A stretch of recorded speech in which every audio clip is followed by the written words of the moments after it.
In today's video, I'll be showing you on how to use the Marco's Pizza app. So first, download the app. Then hit order now to start your order.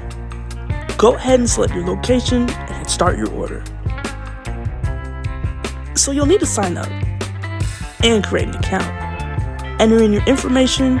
Once everything looks good, hit sign up again. Choose either pickup or delivery. Then select your time and hit continue. So this is their menu, and the first thing that pops up are their online deals.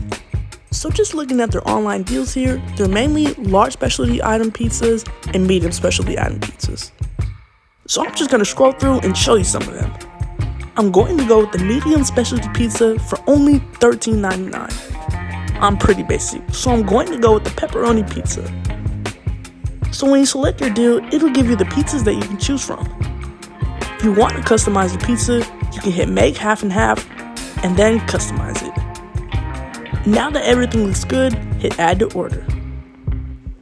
These are my order details, and we're just double checking to make sure my information looks good. If you have a coupon code, you can apply it here. Once you're finished, hit my rewards and close. A feature that Marco's Pizza app has that I love is the option to pay in store. And this is something that you don't always see. Go ahead and add in your payment method and hit place your order. If you made it to the end of the video, thank you so much for watching, and I'll see you next time.